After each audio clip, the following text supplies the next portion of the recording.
오늘은 아까 목사님 말씀한 것처럼 하나님의 자녀라라고 하는 그 제목을 가지고 말씀을 전하도록 합니다. 우리가 이 땅에 살아가면서 사람이 스스로 선택할 수 없는 게 몇 가지가 있어요. 우리가 선택할 수 있는 것도 있죠. 근데 우리가 아무리 노력하고 애써도 우리가 선택의 범위를 벗어나는 것들이 있어요. 예를 들어서 내가 여자로 태어나느냐 남자로 태어나느냐, 이건 내가 선택하는 게 아니잖아요. 나와보니 여자고 나와보니 남자였어요. 근데 우리 어린 시절에는 이 남녀의 그 차별이 좀 심했던 것 같아요. 제가 나이가 그렇게 많은 사람이 아닌데 제 여동생이 있거든요. 우리 목사님 잘 아는 이제 이수경이라고 하는 동생이 있어요. 제가 저하고 나이가 4살 차이 나고 정말 예쁘고 사랑스러운, 그래서 제가 늘 데려다녔던 그 동생인데, 저희는 이제 할머니가 일찍 돌아가셨어요. 친할머니가. 그래서 외갓집에 가깝게 지냈습니다. 근데 이제 외할머니가 이 남아서수 사상이 있어요. 여자는 사람 취급을 안 해. 자기도 여자면서. 근데 이해가 안 되더라고요. 아니 자기도 여자면서 왜 여자 아이들을 그렇게 막 박대를 하고. 그래서 심지어는 저하고 이렇게 이제 외갓집에 가면 밥을 이렇게 차려주는데 저는 상에다 주고 우리 여동생은 상에 밥그릇을 못 넣게 해요. 그 어린 아이가 얼마나 상처가 되겠어요. 그래서 꼭 뭐 이렇게 이제 저희가 내륙에 사니까 충주니까 고향이 생선이 없었어요. 이제 외할머니가 고등어 같은 거, 삼치 같은 거 이제 귀한 건데 그거를 이제 사갖고 이게 구워요. 그러면 우리 여동생이 그걸 먹고 싶어갖고 이렇게 젓가락 하려면 탁 쳐요. 그걸 못 먹게. 오빠 먹고 남은 꼬랑지나 먹으라고. 그러니까 이 어린 아이의 마음이 얼마나 그게 상처가 되겠어요. 그래서 어느 날 이제 그 외갓집을 갔다 나오는데 이제 여동생이 나를 보고 그냥 막 닭똥 같은 눈물을 흘리면서 오빠 나도 남자로 태어날 거 왜 여자로 태어나가지고 막 그러는데, 그건 우리가 할 수 있는 게 아니잖아요. 여러분, 성도 우리가 선택할 수 없지만 또 한 가지는 부모도 우리가 선택할 수 없어요. 부모, 그죠? 나와 보니 우리 부모님, 엄마 아빠가 우리 부모였어요. 제가 이제 예전에 우리 아들한테, 저희 이제 아들 딸이 있거든요. 아들이 저하고 가깝게 지내요. 막 농담도 하고 재밌게 얘기하고 하여튼 뭐 친구처럼 지내요. 뭐 크니까 이제 친구가 되잖아요. 그래서 제가 야, 너 아빠 빼놓고 네가 만약에 이 세상에서 네가 부모를 선택할 수, 아빠를 선택할 수 있다면 니네 아빠가 누구였으면 좋겠냐 그랬더니 얘가 빙그레 웃으면서 딱 한 사람이 있어요 그러는 거예요. 그래서 누구 그랬더니 아빠하고 끝에 한 글자만 틀린 사람이 있어요. 돈이 아주 많아요. 그래서 누구 했더니 이재용 그러는 거예요. 제가 이재은이잖아요. 이재용. 근데 이재용 회장이 저하고 나이 동갑이거든요. 제가 그 얘기 듣고 나는데 이놈이 좀 얄밉기도 하면서 화도 나면서, 아니 이재용이 뭐 키도 나하고 비슷하고 얼굴도 뭐 걔나 나나 비슷한데 그분이나 나나 그냥 아버지 이건희 회장 잘 만나서 그냥 나도 내가 이건희 아들로 태어났으면 나 삼성그룹이 내 건데. 제가 이 말씀을 왜 드리냐면 여러분, 어떤 자녀로 우리가 부모로 또 정말 훌륭한 믿음의 부모, 어떤 정말 자녀를 사랑하고 인격적으로 또 신앙적으로 잘 이렇게 이끌어줄 수 있는 부모를 만난다는 것은 우리가 선택할 수 있는 게 아니기 때문에 굉장히 큰 축복이 은혜라고 생각을 합니다. 여러분, 우리가 스스로 결정할 수 없는 거, 이게 부모예요. 그런데 여러분, 이 땅에서 우리가 훌륭한 부모님 만나는 것도 큰 축복이고 은혜지만 우리가 예수 믿으면 우리에게 가져다주는 가장 큰 복이 뭘까요? 어제도 제가 천사가 예수님의 탄생에 대해서 온 세상에 미칠 모든 백성에게 미칠 큰 기쁨의 좋은 소식을 내가 너에게 전하노라 라고 하는 누가복음 2장 10절 11절의 말씀을 여러분에게 좀 소개했는데, 우리가 예수 믿는다는 것은 이번 리프레시 주제가 뭐냐면 예수님이면 충분하잖아요. 그죠? 예수님이면 저 한번 따라해 볼까요? 예수님이면 충분합니다. 네. 도대체 뭐가 충분할까? 우리 자꾸 충분하면 이제 돈을 떠올려요. 충분히 돈이 있으면 좋겠다 이런 생각을 하는데, 왜 그러면 예수님이면 충분할까? 여러분, 예수님이 저와 여러분을 구원해 주셨잖아요. 근데 단지 지옥 갈 사람을 천국으로 가게 해주셨다? 그것만 생각하면 안 돼요. 그거는 구원의 아주 지극히 작은 부분이에요. 여러분, 우리가 예수님께서 나를 위해서 우리 첫째 날 값주고 사신 바 되었다라고 얘기했죠. 그래서 값은 가치를 결정하고 값은 소유를 결정한다 그랬어요. 그 우리 가치는 십자가에서 이미 결정된 거고, 그리고 우리의 소속은 세상이 아니라 하나님의 소유된 거예요. 소유권 이전이 된 거면 하나님께로. 그래서 그건 하나님이 우리를 하나님의 이름을 걸고 책임져 준다고 하는 의미를 제가 여러분에게 잠깐 설명드렸어요.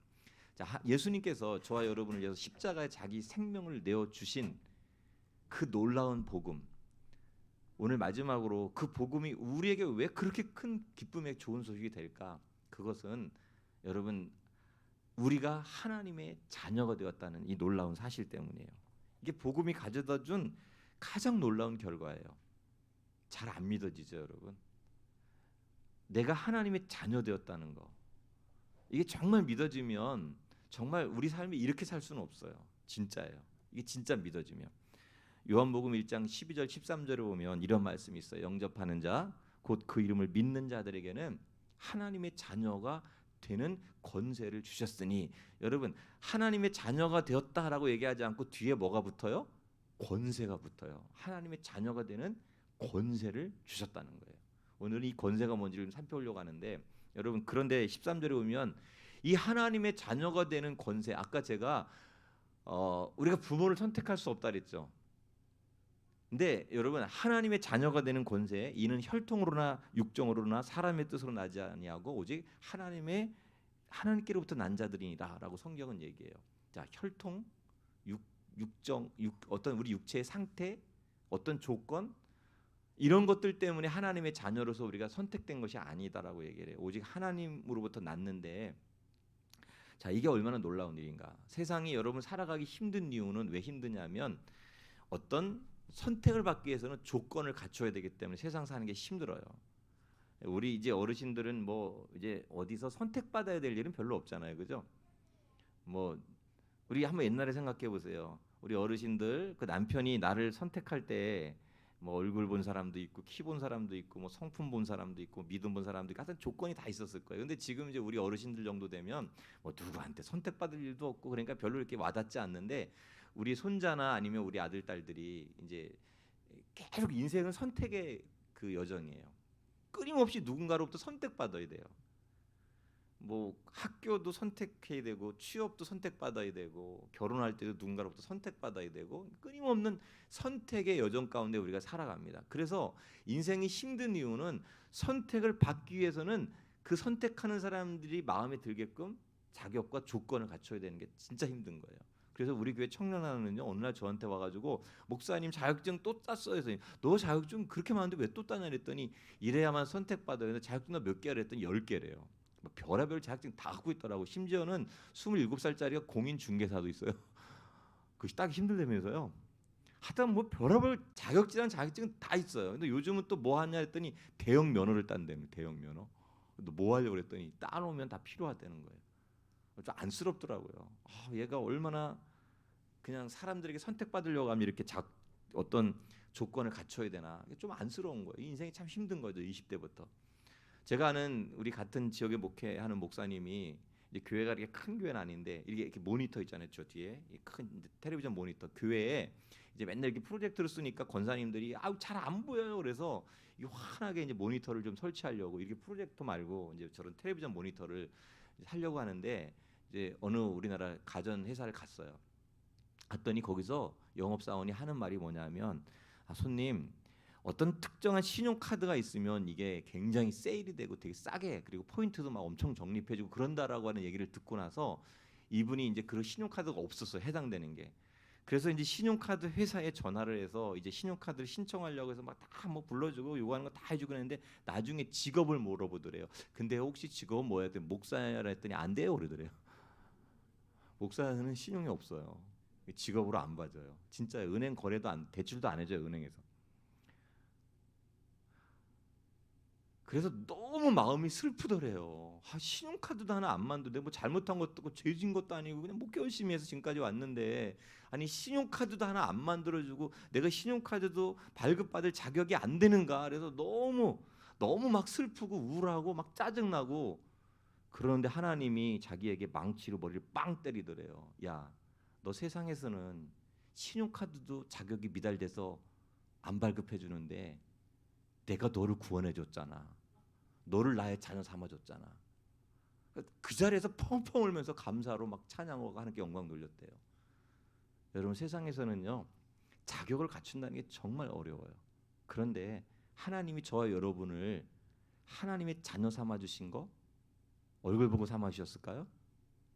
죄송합니다. 얼굴 보고 삼았다면은 여기 몇 명 학벌 보고 삼아 주셨을까요? 학벌 보고 야 너 서울대 나왔으니까 내가 내 자녀 삼아 줄게. 너 1년에 1억 버니까 내가 네 연봉 보고 내가 내 자녀 삼아 줄게. 하나님이 그러셨을까요? 예, 아까 읽었던 요한복음 1장 13절에 보면 이는 혈통으로나 육종으로나 사람의 뜻으로 나지 아니하고 오직 하나님으로부터 난 자들이니라. 여러분 아멘이시죠? 네, 은혜로 구원받은 은혜. 은혜가 너무 크니까 우리가 믿지 못하니까 자꾸 딴짓하는 거예요.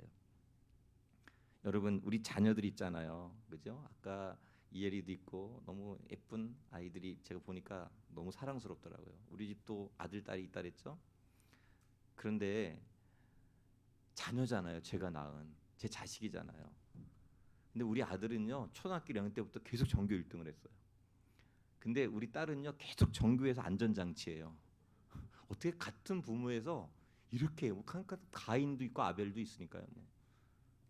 한 부모 밑에서 나왔는데 우리 아들은 학원을 한 번도 안 가고 공부하라 소리 단 한 번도 한 적이 없는데 그냥 지가 알아서 해요. 그래서 성적표 받아오면 재미가 없어요. 뭐 늘 잘하니까. 그래서 좀 천천히 해라. 일부러 막 그러거든요. 학원을 가본 적이 없어요. 제가 막 성도들에게도 왜 학원에 쓸데없이 돈을 갖다 주느냐. 공부할 아이는 태어나면서부터 재능이 있다. 공부도 재능이다. 은사다. 그래서 할 애는 하게 하고 안 하는 애들은 내가 우리 딸한테 맨날 초등학교 때부터 우리 일 사라거든요. 사라, 너는 중학교만 나와도 돼. 그랬더니 아빠가 왜 내 인생을 마음대로 결정하냐고. 이렇게 부득부득 깔더니 대학을 나왔더라고요. 그래서 어린이 교사하는데 여러분 어느 날 애들이 2살 차이 나거든요. 성적표를 갖고 왔는데 아들은 1등, 딸은 꼴찌예요. 전교. 야, 너 꼴찌 했으니까 집 들어오지 마. 너 내 딸 아니야. 제가 그랬을까요? 안 그랬을까요? 안 그랬어요. 저희 집에 딸, 아들 방이 있는데 우리 딸 방이 제일 커요. 제일 좋고. 꼴찌해도 너무 사랑스러워요. 지금도 자는 거 보면 가서 뽀뽀해주고 싶고 25살이나 됐는데 안아주고 싶고 그래요. 걔가 학교에서 꼴찌를 하든 뭐 돈을 얼마를 벌어오든 저한테 아무 의미가 없어요. 그게 그냥 잠깐 기분 좋고 나쁠 뿐이겠죠. 자녀로서의 권세와 특권을 누리는 것은 전혀 하등의 문제가 되지 않아요. 이게 진짜 부모의 모습이잖아요. 그죠? 너 1등 해야만 내가 밥 줄게. 너 1등 해야만 내가 용돈 줄게. 이건 부모가 아니죠. 이게 무슨 부모예요. 부모는요. 오히려 약할수록 더 아이를 사랑하게 되고 마음이 더 가는 게 이거 은혜라고 하는. 그래서 어버이 은혜라고 얘기하잖아요. 그죠? 여러분 우리가 하나님의 자녀 삼아 주신 것은 나의 잘남, 나의 어떠함 때문이 절대 아니에요. 너희가 은혜로 인하여 믿음으로 말미암아 구원을 얻었나니 이것은 너희에게서 난 것이 아니라 그러므로 자랑할 것이 없어요. 여러분 우리가 구원받은 거 전적인 하나님의 은혜예요. 여러분 사람들이 은혜를 강조하면 은혜를 별로 이렇게 좋아하지 않아요. 공짜를 별로 안 좋아해요. 은혜는 선물이고 공짜잖아요. 그래서 사람은 인과응보를 좋아합니다. 내가 이렇게 했더니 이렇게 뭐가 주어졌더라. 이거 굉장히 안정적이잖아요. 그래서 교회도 제가 가만히 보면 제가 처음 우리 목사님한테 장로님한테 지난번에 얘기했지만 제가 이제 31살에 신학교를 들어가 가지고 잘 다니던 직장을 그만두고 회사를 이제 직장을 들어가서 직장을 그만두고 신학교를 들어가서 이제 전도사를 해야 되잖아요. 그래서 친구 목사님이 서울의 강남에 있는 어느 큰 교회 전도사를 이렇게 추천해서 거기 갔어요. 갔더니 너무 교회가 큰 거예요. 교인이 10,000명 정도 되고 막 빌딩에 막 크리스탈로 된 막 너무 휘황찬란한 교회였어요. 뭐 뽀대가 나더라고요. 그런데 제가 거기 가서 첫날부터 회사를 옮겼는지 알았어요. 제가 현대에 다녔거든요. 현대그룹. 저기 종로에 있는 그 빌딩 있잖아요. 근데 내가 거기서 이쪽 회사로 그런 느낌이 들었어요. 교회 와서 너무 막 그냥. 그래서 제가 그때부터 교회를 연구하기 시작했어요. 이게 진짜 주님이 얘기하는 교회인가? 이렇게 드럼에 벌벌 떨면서 사역하고 신앙생활하는 교회가 진짜 성경에서 얘기한 교회인가? 이런 교회라면 내가 아예 1학년 때부터 때려치우고 난 목회 안 하겠다. 그런 생각이 들었어요. 그래서 성경을 갖고 교회를 보니까 그 교회가 그렇지 않더라고요. 제가 교회를 그래서 정말 많이 연구했어요. 교회를 분석해 보니까 교회도 두 종류가 있어요. 율법적인 교회, 은혜로 움직이는 교회. 율법적인 교회는요, 담임 목사가 막 주일 예배 안 드리면 다리 부러져 막 이래요. 그러면 사람들이 겁나 가지고 나와요. 11조 안 하면 3대가 망해요 막 이런다고요. 전도 안 하면 뭐 저주받아요 막 이런다고요. 사람들이 겁을 주고 뭔가 열심히 해야만 하나님이 내게 은혜를 베풀어 주고 뭘 복을 받고 막 이런, 여러분 이런 교회가 율법적인 교회예요. 율법이 필요 없다는 게 아니라, 여러분 그런데 하나님이 나를 구원해 주신 그 은혜, 예수님이 하나님이 하늘에 계신 그 영광 보좌를 버리시고 사람의 모양으로 종의 형체를 가지고 이 땅에 오셔서 죽기까지 십자가에 복종하신 하나님 자신이 자발적으로 하신 거잖아요. 하나님이신데 여러분 온 인류가 죄로 심판받아 죽어도 하나님 상관없어요. 하나님은 피조물에 의해서 영광받는 분이 아니에요. 여러분 하나님은 스스로 영광스러운 분이세요. 그런 하나님이 나와 같은 죄인을 사랑하셔서 이 땅에 사람으로 오셨어요. 종의 형체를 가지고 십자가에 스스로 자기 생명을 내어주셔서, 여러분 그 은혜로 내가 하나님을 선택한 것이 아니라, 내가 하나님을 사랑한 것이 아니라 하나님이 나를 먼저 사랑해 주셨고 창세전에 여러분의 이름을 하시고 여러분을 선택하셔서 여러분을 구원해 주셨어요. 여러분을 하나님의 자녀 삼아 주셨어요. 이 놀라운 복음의 비밀을 깨달은 바울은요, 찬송하리로다. 에베소 1장 3절에 얘기해요. 창세전에 나를 선택하셔서 구원하신가 하나님의 놀라운 사랑과 은혜를 그는 진짜로 믿고 깨달았기 때문에 찬송하리로다 하면서 하나님을 향한 찬송이에요. 여러분 하나님이 나에게 가장 귀한 것을 주셨는데, 귀한 축복을 주셨는데, 목사님이 막 야단치고 닥달하고 막 신방전도사님이 막, 제가 그 교회 가서 제가 중학교 3학년 아이들, 중학교 3학년 담당 전도사로 갔는데 170명 있었어요. 중학교 3학년만. 그런데 1년을 사역했더니 370명이 됐어요. 그러니까 목사님이 훌륭한 사원이 들어왔네. 그래서 저를 막 보너스도 주시고 뭐 어디도 가게, 미국도 갔다 오라 그러고 뭐 아프리카도 보내고. 근데 제가 나중에 보니까 귀가 이렇게 부은 거예요. 그 귀가 왜 벗냐면 전화기를 붙들고 신방을 한 거예요. 막 교사들한테 누구 하루 종일 전화만 했어요. 귀가 이렇게 부을 정도, 진짜예요. 그러니까 애들이 막 오는 거예요. 그건 제가 솔직하게 고백하건데 은혜로 한 게 아니에요. 그냥 무서워서. 안 한 목사님이 때리니까, 막 질책하니까, 잘하면 막 상 주니까. 이거 율법적인 거예요. 여러분 하나님이 다른 거 다 차지하고 하나님이 나를 구원해 주신 그 은혜를 생각하면 뭘 해도 아깝지 않잖아요. 그죠? 온 세상 만물을 다 갖다 바쳐도 주 은혜 갚지 못하네. 우리 찬송가 149장 있잖아요. 그죠?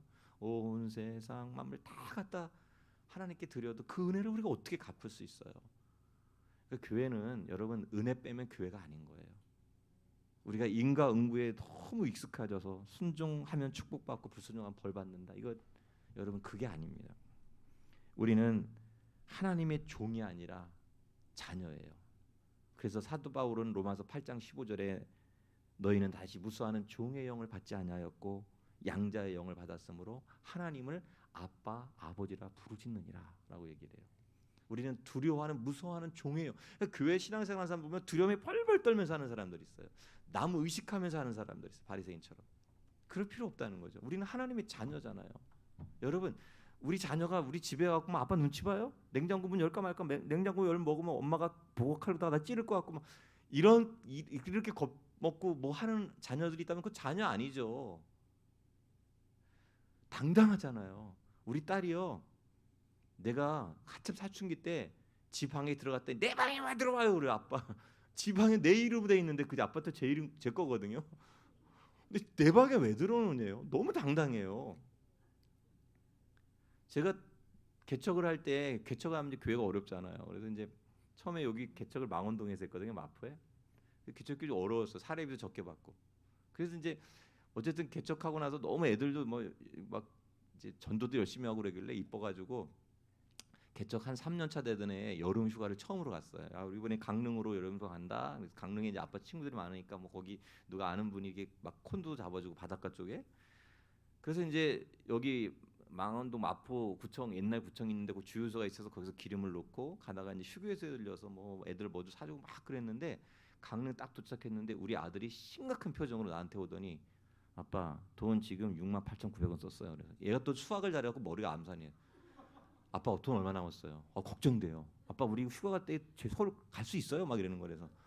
근데 우리 딸은요 완전히 뭐 탱자 그냥 아빠가 알아서 하겠지 하면서 계속 뭐 열 요구하고 사달라고 막 이게 자녀잖아요, 그죠?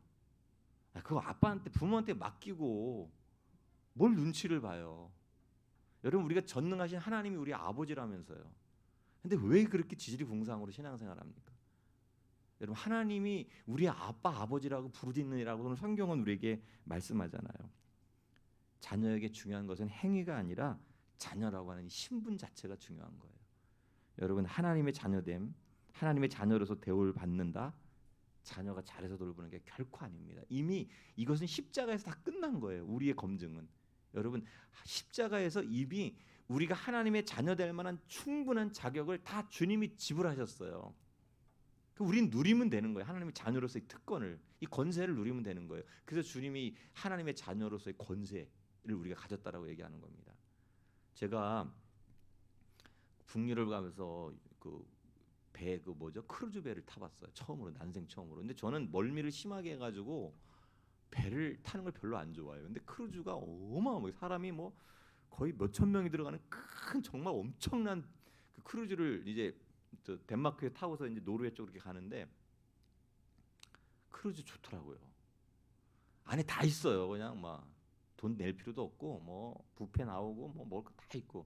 근데 어떤 이제 은퇴하신 분들의 노년의 꿈이 그거래요. 크루즈로 다 전 세계 여행을 하는 게 꿈이래요. 그래서 어떤 이제 은퇴를 하신 나이 드신 이제 뭐 요즘 70이 할머니 할아버지는 아닌데 어쨌든 연세 드신 그 노부부가 평생 벌어놓은 돈을 가지고 이제 우리가 여보 얼마 안 남았으니까 그냥 이 돈 갖고 우리 그냥 전 세계를 다니면서 이거 요트 이제 이거 유람선을 타고서 그냥 우리 여행이나 합시다. 그래서 이제 그 여행사에다 이제 패키지 상품 여행권을 끄는 거예요. 뭐 전 세계를 다니는 뭐 돈은 엄청 줬겠죠.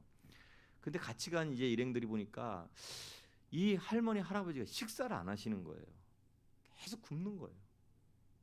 그래가지고 같이 가는 일행 중에 하나 분이 가서 왜 안 드세요? 배 안 고프세요? 했더니 우리가 이 패키지 끊느냐고 돈을 다 지불해서 이걸 사 먹을 돈이 없어 그러더래요.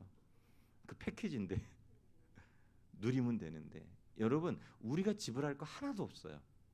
예수 그리스도께서 이미 2000년 전에 내가 하나님의 자녀를 만들기 위해서 그 권세를 누리기 위해서 십자가에서 모든 걸 다 지불하셨어요. 근데 뭘 우리가 또 지불하려고 해요? 자, 그러면 우리가 하나님의 자녀로서 누리는 권세가 무엇인가? 오늘 그걸 좀 몇 가지 좀 살펴보려고 합니다. 좀 뭐 이게 너무 크지만 여러분 좀 구체적으로 우리가 와닿게 하나님의 자녀로서 우리가 어떤 권세를 도대체 누리고 사는 것일까? 왜 우리가 이 권세를 왜 누리지 못할까? 자, 첫 번째로 하나님의 자녀는요 언제든지 하나님께 나아갈 수 있어요. 하나님께 나아갈 수 있어요. 자녀만이 이건 뭐냐면 자녀만이 기도할 수 있다는 거예요. 하나님의 자녀만이. 시편 22편 7절을 8절에 보면 다윗이 하나님 앞에 이런 기도를 드려요. 내가 여호와의 명령을 전하노라. 여호와께서 내게 이르시되 너는 내 아들이라. 오늘 내가 너를 낳았도다. 자녀라는 거예요. 그리고 8절에 내게 구하라. 내가 이방 나라를 내 유업으로 주리니 내 소유가 땅 끝까지 이르리라. 내가 너를 낳았다는 거예요. 그리고 그 다음에 뭐냐면 너는 나의 자녀인데 내게 구하라는 거예요.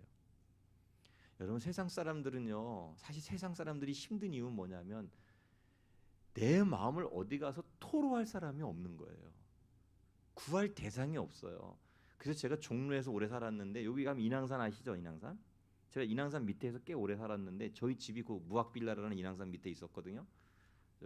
그래서 제 신혼 때 그래서 이제 인왕산을 자주 올라갔어요. 제가 산을 너무 좋아해서 아까도 장로랑 식사하면서 제가 켈로만자로까지 올라왔다거든요. 우리나라 모든 산 다 가봤어요. 북한산은 수십 번 올라가고 뭐 설악산, 지리산, 뭐 한라산 안 가본 산이 없어요. 용문산부터 월악산, 치악산, 악사들하는 다 가보고요. 산을 좋아해서 이제 신학교 들어가고 전도사 되고 목회하니까 이제 주말에 사역을 해야 되니까 못 가고 평일날 제가 이제 월요일날 항상 인왕산을 이렇게 올라갔다 내려오는데 인왕산 올라가다 보면 우리나라에서 인왕산에 제일 큰 국사당이라고 하는 굿하는 데가 있는데 아시죠? 네, 거기 가면요 유명한 사람들 많이 와요. 돈도 막 억수로 많이 가지고 와서 비나이다 하고 막 굿하고. 근데 제가 그걸 지나가면서 늘 구경하면서 야 헛돈 쓰는구나, 헛짓 하는구나.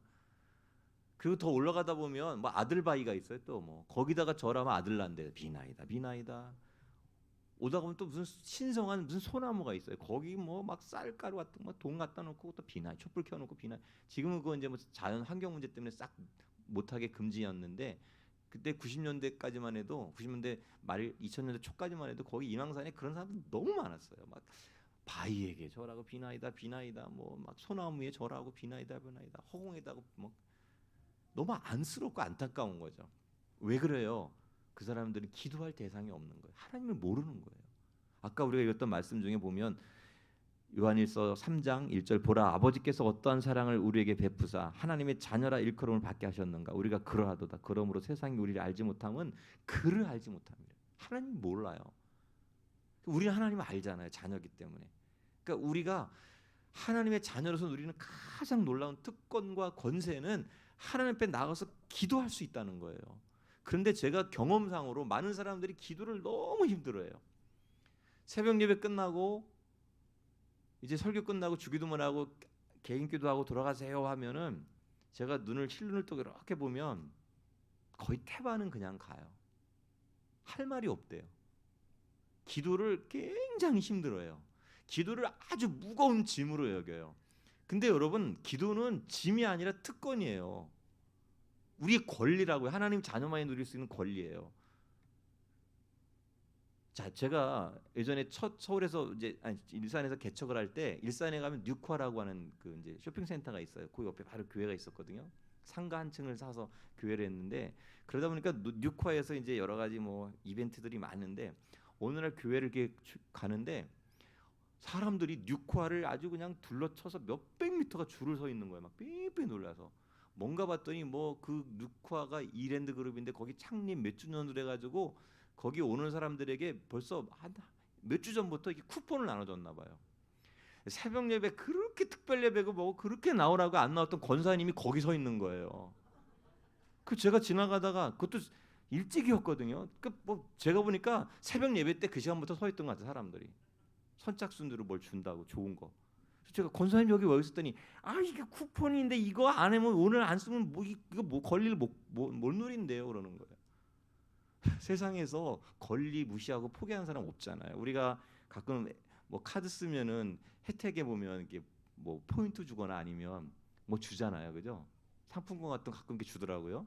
이마트 같은 데서 신세계 뭐 상품권 5천 원짜리 제가 이제 SK 하나 카드를 쓰면은 어느 날 혜택 이렇게 거기에 보면 쭉 이렇게 와 있어요 5천 원짜리가. 근데 제가 그걸 잘 뭐 안 보니까 어느 날 딱 봤는데 4개가 와 있는 5천 원짜리가 2만 원인데 유효기한이 지난 거예요.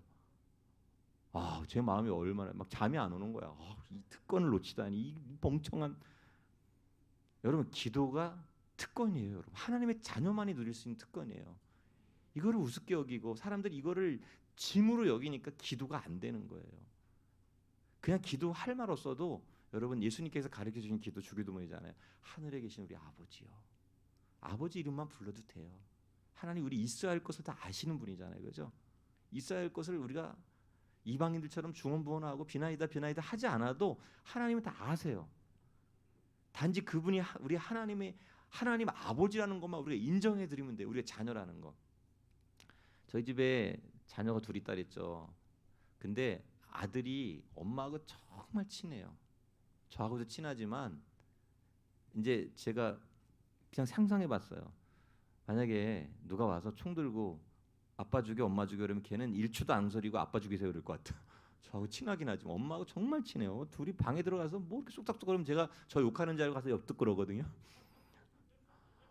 하도 잘못한 게 많아서. 근데 어쨌든 그 아들이요 엄마가 정말 가깝게 지내요. 근데 제가 단 한 번도 우리 아들이 엄마한테 뭐 사주세요 한 적이 없는데 언제나 와 있어요. 신발 필요하면 아들이 사달라 소리 안 하는데 엄마가 언제나 사다 딱 놔요. 옷 언제나 엄마가 사다 줘요. 필요한 거 다 사다 줘요. 근데 우리 딸은요 완전히 반대예요. 매일 쫓아다니면서 엄마를 의심하면서 엄마 이거 그 맨날 그래요. 그러니까 마트 둘이 갔다가 싸우고 그냥 들어와요. 아무것도 안 사고 각각 들어와요. 얼굴 보면 바로 벌써 알아요. 싸웠구나. 엄마를 못 믿는 거예요. 계속 막 졸르고. 우리 하나님 앞에 그럴 필요 없어요. 자녀는요 하나님과 친밀한 관계를 유지하면 돼요. 그럼 알아서 하나님 다 해주세요. 하나님을 아버지라 부르고 나는 하나님의 딸이고 하나님의 아들이고 하나님의 자녀잖아요. 근데 우리가 그 믿음이 없으니까 자녀로서의 이 기도의 권세를 누리지 못하는 거죠. 제 친구 주성미 목사님이 세계로금남교회 그 목사님 아버님이 저희 고향 교회 담임 목사님이시고 저한테는 영적인 아버지 같은 분인데 북한에서 6.25 때 월남하셨어요. 그래서 저희 교회 우리 목사님과 고향에 이제 우상만 있는 그곳에 교회를 세웠어요. 어떤 권사님 한 분 사랑켠에 교회가 시작되어서 거기서 정말 많은 영혼들이 구원을 받았는데 그 목사님이 어느 날 저에게 자기가 넘어올 때 있었던 에피소드를 얘기해 주는 거예요. 제가 오늘 앉아보라 그러더니 북한 분인데 항해도 해주 기도의 중요성을 가르쳐 주시면서 이런 얘기를 하는 거예요. 자기가 북한에서 이제 10명이 내려왔대요. 근데 한국 거의 다 남한 거의 다 올 때쯤 인민군에게 잡힌 거예요. 10명이. 그래서 여러분 북한 자기들을 버리고 가니까 즉결 총살을 시키는 거예요. 이렇게 딱 무릎 꿇어 앉혀놓고 10명인데 목사님이 8번째였대요. 탕탕탕 하면서 이제 한 사람씩 죽이는 거예요. 즉결 처형은. 근데 목사님 차례가 딱 온 거예요. 나 이제 죽었구나. 하나님 제가 남한에 내려가서 목회하려고 했는데 저를 여기서 죽이는 겁니까? 하나님 그럴 수는 없어요. 막 별의별 생각이 찰나의 순간에 들더래요. 그러다가 하나님이 목사님에게 순간적으로는 지혜를 주셔서 총을 쏘려고 하는 그 군간에 총을 딱 잡고서 나 하나님 믿는 사람인데 죽기 전에 기도하게 해달라고. 그랬더니 여러분 사람이 아무리 공산당 악랄한 사람도 바로 죽을 사람인데 그 소원 못 들어주겠어요? 이 돼지름이 알았다고 빨리 기도하라고 그러면서 기도를 하게 하더래요. 그래서 목사님 막 간절하게 뭘 기도했는지도 모르는데 하나님의 아버지를 부르는 기도했는데 미군 전투기가 뜬 거예요. 그러니까 막 호루라기 부르면서 총소리 내지 말고 빨리 숨으라고 그래서 목사님이 살아남으신 거예요. 기도의 능력을 경험하신 거예요. 그때 죽을 자가 살아난 거예요. 여러분 기도는 죽음의 순간에도 하나님의 자녀만이 누릴 수 있는 특권이에요. 이 특권을 여러분 어느 상황 속에서 포기하지 마세요. 어디 있든 우리 기도할 수 있잖아요. 꼭 성전에뿐만 아니라 성경에 보면 이 특권을 놓치지 않았던 수많은 믿음의 유인들이 나와요. 다니엘 보세요. 하나님 왕 외에 다리오 왕 외에 누구에게든지 절하거나 기도하면 사자굴에 던져놓겠다는 왕의 조서가 떨어지잖아요.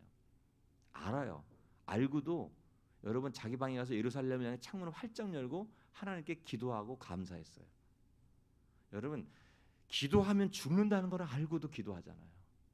왜냐하면 이 특권을 포기할 수 없었던 거예요. 생명과도 바꿀 수 있었던 거예요. 사도행전 16장에 보면 바울과 실라가 복음 전하다가 빌립보 감옥에 갇히잖아요. 저는 그냥 감옥에 갇혔다래길래 그냥 뭐 감옥이겠지 했는데 제가 작년에 그 사도 바울과 신라가 갇혔던 감옥이 어떤 곳인지를 어떤 서적을 통해서 자세하게 알게 되었는데요. 지하 3층 햇볕 안 들어오는 곳에 착고가 채워져 있는데요. 착고가 그냥 손발을 이렇게 수갑 채운 게 아니라 사람의 손과 발을 최대한 벌리는 거예요. 그 사이에 나무를 이렇게 대고 그걸 다 묶어 놓는 거예요. 그러니까 마치 오징어처럼 오징어 말릴 때. 그리고 땅에 엎드려 놓는 거예요. 햇빛 하나도 들어오지 않는 캄캄한 그 지하 3 언제 죽을지 몰라요. 근데 거기서 바울과 실라가 한밤중에 하나님을 향하여 기도하고 찬송하더라. 사도행전 16장 25절에 이런 말씀이 있어요. 여러분 저 같으면 그 상황에서 무슨 뭐 도둑질하다가 감옥 간 것도 아니고 잘못해서 간 것도 아니고 복음 전하다가 감옥에 갇혔는데 그 상황에서 어떻게 기도가 나오겠어요? 근데 바울과 실라는요 하나님의 자녀로서 이 기도의 특권과 권세를 결코 포기하고 싶지 않았던 거예요. 사랑하는 우리 좋은나무 교회 성도 여러분, 여러분 하나님의 자녀인 것을 믿습니까? 기도하십시오. 기도의 권세를 포기하지 마십시오. 이 권리입니다. 권리. 하나님의 자녀만이 누릴 수 있는 권리예요. 이 권리를 포기하지 말고 우리 아버지 되신 하나님 앞에 나아가 예수님의 이름으로 기도해서 여러분 기도로 승리하는 저와 여러분들에게 예수님의 이름으로 축복합니다. 자, 우리 또 기도 하나님의 자녀가 되었다는 것은 이제 자녀되면 상속자가 되었다는 것을 뜻해요. 상속자. 여러분 자녀는 상속받을 권리가 있잖아요. 로마서 8장 17절에 보면 이런 말씀이 있어요. 자녀이면 또한 상속자 곧 하나님의 상속자요 그리스도와 함께한 상속자니 우리가 그와 함께 영광을 받기 위하여 고난도 함께 받아야 할 것이니라. 자녀이면 뭐라고요? 상속자래요. 그리스도가 받은 상속을 우리도 상속받는다는 거예요. 자, 이 상속은 세상에서 받는 상속과는 비교가 안 돼요. 저희 아버님이 중학교 1학년 때 돌아가셨어요. 사업을 하다가 거액의 빚을 졌어요. 그래서 저희 형님이 그때는 뭐 법을 몰라가지고 자산과 부채를 동시에 상속 안 받는다는 이 포기각서를 내면 자녀에게 부채가 상속이 안 되는데 몰랐어요. 너무 어려서. 우리 형님도 너무 어렸고 저도 어렸고 어머니는 아팠고 그래서 그냥 형님이 아버지의 부채를 그대로 떠안은 거예요. 그래서 정말 오랫동안 그 빚을 청산하느냐고 아버지 돌아가시고 나서 장남이니까 형님이 58년생이라 저보다 나이가 10살 차이 나는데 엄청 무거운 짐을 지고 허덕허덕하며 온 거예요. 공부를 엄청 잘했는데 대학도 제대로 못 가고. 그런데 아버지 돌아가신 지 35년 만에 유산이 나왔어요. 아버지가 땅 다 팔은 줄 알았어요. 저희가 덕수 이씨거든요. 이수진 장군이 덕수 이씨인데 16대 직계손이에요. 근데 양평에 가면 덕술이라고 있어요. 이수진 장군 할아버지 때 반역에 몰려서 덕수 이씨 고 이수진 장군 일가를 양평으로 집단으로 이렇게 그냥 그쪽에 갖다 모아놓은 거예요. 한양에 못 살도록. 그래서 양평에 가면 덕술이라고 있어요. 덕수 이씨 집성촌이에요. 우리 아버지가 거기서 장손이었단 말이에요. 땅이 굉장히 많았는데 다 팔아먹었어요. 아주 알뜰하게. 장손이니까. 그래서 없는 줄 알았어요. 근데 아버지 돌아간 지 35년 만에 거기 아버지의 사촌 되는 어르신이 전화가 왔대요. 우리 형님한테. 야, 니네 아버지와 나 공동 명의로 된 땅이 10,000평이 있는데 상속 받아라 그러더래요. 그러니까 그게 공동 명의로 돼 있어가지고 아버지가 못 판 거예요. 근데 이분도 이제 연세가 너무 90이 넘어서 돌아가실 때가 되니까 이 땅을 어디 자식들에게 어떻게 해줘야 되는데 우리 돌아가신 아버지 명의로 그대로 돼 있는 거예요. 그러니까 우리 자녀들이 상속 권리가 있잖아요. 엄마 50% 자녀들 다 있거든요. 근데 우리 가족이 6남매인데 다 모였어요. 한 명도 반대하지 않고 형님이 아버지 빚을 다 청산해 주냐고 오랫동안 고생했으니 이 10,000평의 땅은 형님으로 우리가 다 몰아주자 해서 한 번도 싸우지 않고 그냥 형님에게 몰아줬어요. 우리 다 믿는 식구들이니까 그런 것 갖고 싸우지 않거든요. 아 근데 저한테는 한 푼도 안 왔지만 기분 째지더라고요. 상속 받을 게 있다는 게. 근데 뭐 사실 이 땅에서 여러분 우리가 뭐를 빌딩을 상속받건 땅을 상속받건 그건 잠시 사는 동안 그 못 가져가잖아요. 알렉산더가 전 세계의 거의 대부분을 정복하고 나서 죽을 때 33살에 죽었는데 손을 꽉 주먹을 쥐고 있대요. 오른손을 펴보니까 한 줌의 흙을 쥐고 있는. 세계 제국을 이루었던 사람도 죽을 때 아무것도 못 가져가요. 영원한 것은 이 땅에서 받는 상속은 영원하지 않아요. 근데 우리가 하나님의 자녀로서 그리스도와 함께 받는 상속은요. 정말 영원한 것이고 영원하고 영원한 하나님의 나라에서도 주님이 받은 그 상속을 우리도 그 영광 중에 함께 받아 누리게 되는 거예요. 여러분 2007년도 8월 달에 미국에 리오나 햄슬리라고 하는 돈을 많이 번 87세 할머니가 사망을 했어요. 근데 이게 이제 굉장히 큰 뉴스가 됐어요. 뭐 CNN도 보도가 되고.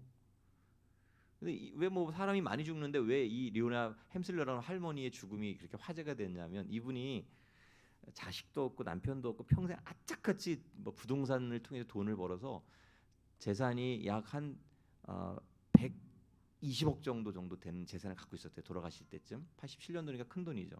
근데 자식이 없으니까 이제 뭐 이 유산에 대해서 사람들이 이걸 누구에게 물려줬을까라고 궁금해할 거 아니에요. 근데 유산 때문에 이게 이제 화제가 된 거예요. 이 할머니가 트러블이라고 하는 말티즈 개를 길렀어요. 8살짜리. 8살 정도 된.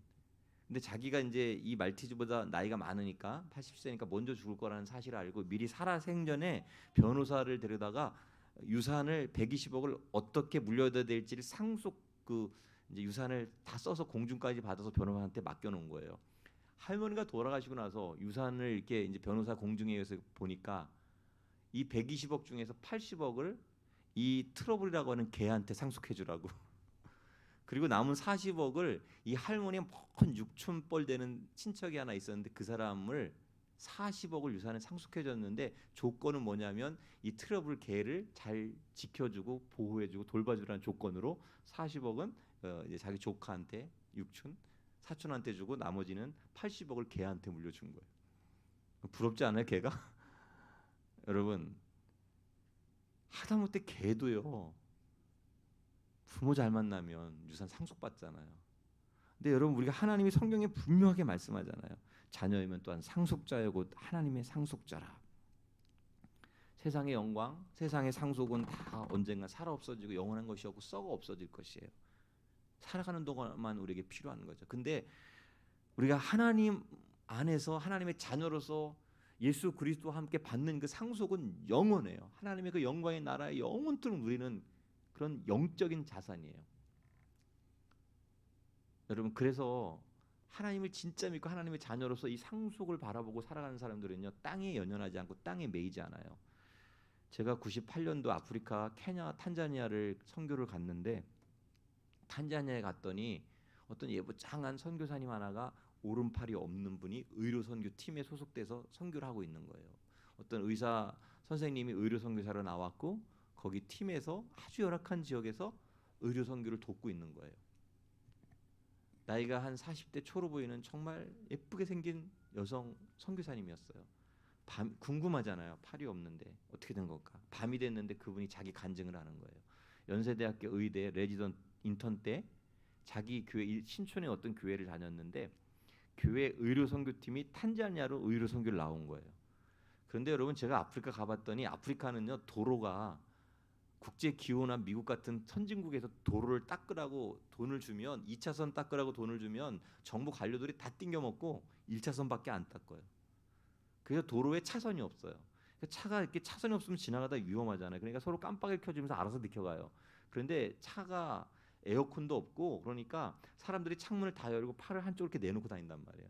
근데 지나가던 차가 이 의료 선교로 나온 이 자매의 팔을 스치고 지나가면서 탈이 떨어진 거예요. 그 의사로서 생명이 끝난 거예요.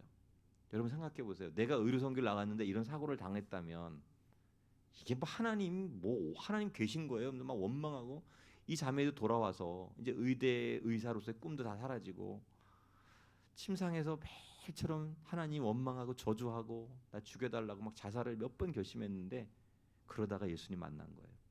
여러분, 우리가 병들지 않고는 따로 만날 수 없는 하나님이 따로 있거든요. 정말 그래요. 망하지 않고는 만날 수 없는 하나님 따로 있어요. 다 망한 자리에서 하나님 만난 사람도 있고. 제가 그랬잖아요. 하나님을 가까이 하는 것이 복이라고. 이 자매가 그런 케이스예요. 여러분, 팔이 의료 선교 나가서 팔을 잃어서 자기 인생의 모든 게 날아갔어요. 근데 예수님 만나고 이제 영원한 하나님의 나라를 바라보고 하나님의 자녀로서의 그 영원한 상속을 바라보는 사람이기 때문에 이게 중요하지 않은 거예요. 의사가 중요하지 않는 거예요. 그래서 예수님을 진짜 믿고 영접하고 하나님의 자녀로서의 이 권세를 가지고 내 팔을 잃게 만들어버린 그 나라에 선교사로 나와서 평생을 내가 여기서 선교하다가 죽겠다라고 하는 결단을 하고 거기 와서 이제 10몇 년이 된 거예요. 의료 선교사로 평생을, 지금도 거기 계세요. 여러분, 이 여자분이 바보가 아니에요. 땅의 것을 바라보는 사람이 아니라 영원한 하나님의 나라에 하나님의 자녀로서 영원한 상속을 바라보면서, 제가 어제 모세 얘기했잖아요. 바로의 공주의 아들이라 칭함을 거절했어요. 여러분, 하나님 백성과 함께 고난받기를 죄악에 잠시 낙을 누리는 것보다 더 좋아했어요. 그리스도를 받는 수모를 애굽의 모든 부하보다 더 좋아했다라고 얘기합니다. 왜 그랬을까요? 여러분, 모세가 바보가 아니에요. 에집트 왕궁의 최고의 엘리트 교육을 받은 사람이라요. 세상에 뭐가 중요한지 아는 사람이라고요. 돈, 지, 권력, 세상의 재미 다 아는 사람이라고요. 다 누려봤어요. 왕궁에서 40년 동안. 그런데 진짜 하나님 만나고 나서 하나님의 자녀로서 권세를 가지고 살아가다 보니까 그게 아무 의미가 없는 거예요. 그래서 상주심을 바라봐요. 하늘의 상주심을 바라보며 그 모든 것들을 포기하고 내려놓을 수 있었어요. 여러분, 사랑하는 성도 여러분, 우리가 이 땅을 살아가면서 우리의 눈, 우리의 시선, 우리의 마음이 그 영원한 그 나라에 가길 원합니다. 여러분, 그 나라에서 그리스도와 함께 받을 상속, 이 땅에서는 뭐 여러분 아무리 떵떵거리고 잘 살아 다 인생 길어야 80이잖아요. 그죠? 80, 90, 100 다 놓고 하나님의 나라에 가는 거예요. 이 땅에서의 삶은요, 전은욱 씨가 쓰다가 잘못 쓰면 지우개로 지울 거니까 그게 아니잖아요. 하나님의 생명책에 다 기록되어 있어요. 내가 너를 값주고 사셔서 구원해 줬는데, 내가 은혜로 너를 자녀 삼아 주셨는데 넌 뭐 하고 왔냐? 하나님 그걸 물어보신다고요. 하나님, 저의 상속은 하나님의 영원한 나라에 있기 때문에 그걸 바라보며 제가 하나님의 뜻대로 하나님의 자녀답게 살려고 이렇게 애써오며 왔습니다 라고 얘기할 때 하나님께서 그래 잘하였도다 착하고 충성된 종아 내 영원한 즐거움의 영광 중에 참여할지어다, 주님이 그 칭찬해 주신단 말이에요. 그리고 여러분을 그렇게 하나님의 자녀로서 따뜻하게 맞이해 주신단 말이에요. 여러분, 주님을 그렇게 맞이하는 저와 여러분 되길 축복합니다. 마지막으로 여러분, 하나님의 자녀는 성령이 함께 해주세요. 왜 함께 해주냐면 우리의 연약함을 도와주기 때문에 그런 거예요. 여러분 로마서 8장 26절에 보면 이와 같이 성령도 우리의 연약함을 도우시나니라고 얘기합니다. 우린 연약하잖아요, 그죠? 사람이 강한 것 같지만 어제 제가 얘기했지만 차에 부딪혀도 차가 세요, 사람이 세요? 차가 세요. 부러져요. 여러분 전봇대에 부딪히면 전봇대가 부러져요, 내가 부러져요? 지나가다가 벽돌 발로 차면 벽돌이 아파요, 내가 아파요? 인간은 정말 약한 존재예요. 강한 것 같지만 아무것도 아니에요. 벽돌만도 못해요. 깨지기 쉬운 질그릇과 같다고 주님이 얘기하잖아요. 그런데 여러분 우리가 강한 것은 우리 어떤 때문이 아니라 우리 안에 하나님의 자녀만이 모시고 사는 성령님이 함께하기 때문에 그런 거예요. 여러분 세상 사람들은요 성령이 함께하지 않아요. 하나님의 자녀만이 성령을 모시고 산다고요. 여러분 우리가 성령의 능력을 의지하며 살아갈 때만이 우리 인생이 승리할 수가 있는 거예요. 우리 하나님의 자녀로서 주 예수 그리스도를 영접하고 나면 그때 즉시 성령이 우리 안에 임해서 우리와 영원토록 함께하세요. 제가 첫날 얘기했잖아요. 너희가 하나님의 거하시는 성령의 전인 줄을 알지 못하느냐라고 바울은 고린 성도들에게 얘기해요. 성령이 우리와 함께 혼자가 아닌 거예요. 왜 그렇죠? 자녀이기 때문에 우리의 아버지 되신 하나님이 나를 성령과 함께 보호해 주시고 지켜 주시고 우리의 연약함을 감당해 주세요. 제가 그 일산에서 목회할 때 제 목양시 4층에서 이렇게 밖을 내다보면 그 중앙로 사거리가 이렇게 있거든요. 근데 참 교통사고가 많이 나요. 뭐 쾅 소리 나서 이렇게 내다보면 차들이 이렇게 부딪혀서 사고 나는데 한 번은 제가 특이한 사고 경험을 했어요. 어느 날 제가 이제 성경책을 이렇게 읽고 있는데 쾅 소리가 나는 거예요. 아 이게 소리만 들어도 이게 보통 사고가 아니구나. 그래서 깜짝 놀래가지고 위에서 이렇게 내려다 보니까 교차로에서 차가 이렇게 부딪는데 이렇게 부딪힌 차 중에 SUV 하나가 이렇게 공중으로 날아가고 거꾸로 이렇게 쓰러져 있는 거예요. 그리고 뭐 부딪힌 차도 완전히 뭐 그냥 박살이 났고 뭐 딱 한눈에 보기에도 이거 엄청 큰 사고다. 막 정말 대형 사고다. 뭐 좀 이따 막 앰뷸런스 오고 뭐 일산병원에서 응급차 오고 뭐 소방관 출동하고 그래서 저도 또 위에서 있는 것보다 이제 궁금하고 또 걱정돼서 밑으로 내려가 봤어요. 아 그런데 이 뒤집힌 SUV 차에서 놀라운 광경을 목격했어요. 그 앞에 운전자가 여성 엄마였는데요. 뒤에 한 100이 돌 정도 된 아이가 타고 있었나 봐요. 아들이 타고 있었는데 아마 그 아들을 앞에 운전자가 아빠였고 뒤에 엄마가 이제 뒤에 타고 있었나 봐요. 근데 아빠는 약간 정신을 잃었는지 이렇게 거꾸로 매달려 있는데 그걸 이제 문이 이렇게 압축이 돼 가지고 막 소방관들이 와서 막 그걸 절단하고 있고 막 그런데 의식은 있더라고요. 뭐 너무 막 소리를 지르고 그러는데 막 피투성이 됐어요. 그래서 이제 그 아빠를 앞에서 끄집어내고 뒤에 뒤집힌 의자에 그 이제 엄마가 타고 있는데 아기를 안고 있었나 봐요. 근데 엄마가요, 참 엄마가 대단해요. 엄마가 이제 그 소방관에 의해서 이렇게 데리고 나오는데 막 피투성이가 돼서 머리 깨지고 막 피가 이렇게 흐르는데 아이를 품에 꽉 안고 있는 거예요. 아이가 하나도 이상한 게 없는데 아이는요 그 상황 속에서 빵긋빵긋 웃는 거예요. 근데 너무 그게 감동적이잖아요. 안쓰럽기도 하고 처참하기도 하지만 그 엄마가 아이를 보호하려고 얼마나 초인적인 힘을 발휘했길래 턱끝 하나 상하지 않고 본인은 막 다 찢어지고 터지고 막 만신창이가 나오는데 그 피투성이 속에서 아이는 온전한 거예요. 그 어린 아이가 뭐 알겠어요. 그냥 막 빵빵 웃어요. 옹알옹알거리고 너무 감동적인 장면을 목격했어요. 근데 그 장면을 딱 보는데 하나님 모습이 보여지는 거예요. 피투성이가 되셔서 십자가에 우리를 위해 피 흘려 주신 그 하나님이 우리를 안고 있는 거예요. 연약한 우리를, 우리 힘으로 아무것도 할 수 없는 우리를. 여러분 하나님은 항상 그 얼굴을 여러분에게 비추고 계세요. 민수기 6장 26절에 보니까 여호와는 그의 얼굴을 내게로 향하사 평강 주시기를 원하노라. 여러분 어린아이가 놀이터에서 놀 때 보면 엄마가 일부러 살짝 숨잖아요. 그죠? 우리 어린 아이들이 막 놀이터 가서 놀 때 보면 엄마가 일부러 엄마 찾나요? 그러면 아이는요 순간적으로 깜짝 엄마가 날 버렸구나 해서 막 울어요. 모래에 주저앉아가지고. 엄마의 시선은 항상 아이에 가 있거든요. 우리 다 알잖아요. 엄마들 한 번도 그 시선이 아이로부터 떠난 적이 없어요. 항상 거기에 머물러 있거든요. 여러분 하나님의 시선은 항상 저와 여러분에게 머물러 있어요. 자녀이기 때문에 우리가 못 느끼는 거예요. 우리가 안 믿는 거예요. 하나님이 나를 버렸나? 나를 잊어버렸나? 나를 포기했나? 하나님은 한 번도 여러분을 포기하지 않아요. 내가 확신하노니 사망이나 생명이나 천사들이나 권세자들이나 현재일이나 장래일이나 능력이나 높음이나 깊음이나 다른 어떤 피조물이라도 우리를 우리 주 그리스도 예수 안에 있는 하나님의 사랑에서 끊을 수 없느니라라고 얘기를 해요. 이미 하나님 십자가에서 여러분을 자녀 삼기 위해서 모든 것을 다 지불하셨고 그 사랑 안에서 하나님의 자녀 되었기 때문에 어떤 것도 여러분을 끊을 수 없다는 거예요. 그 하나님이 여러분을 늘 성령의 우리와 함께 하심으로 인해서 지키고 보호하시고 여러분을 돌보고 계세요. 여러분 이것이 얼마나 놀라운 일입니까? 이 세상 어떤 것도 나를 그리스도의 사랑에서 끊을 수 없다라고 성경은 약속하잖아요. 나는 그의 아들이요 그의 딸이요 주님은 우리에게 내가 너를 고와 같이 벌어주지 않겠다라고 약속하세요. 그 말씀을 여러분 정말 믿어지나요? 여러분 우리 스스로에 대해서 비참해질 때 세상에 이러한 저러한 것들에 의해서 우리의 삶이 좌우되고 절망에 빠지고 나락에 떨어질 때 사람들이 나에게 너 뭐 그러냐라고 얘기할 때 여러분 성경을 펴서 로마서를 한번 읽어보십시오. 그리고 오늘 본문 요한일서 3장 1절 2절을 읽어보십시오. 우리가 누구인가?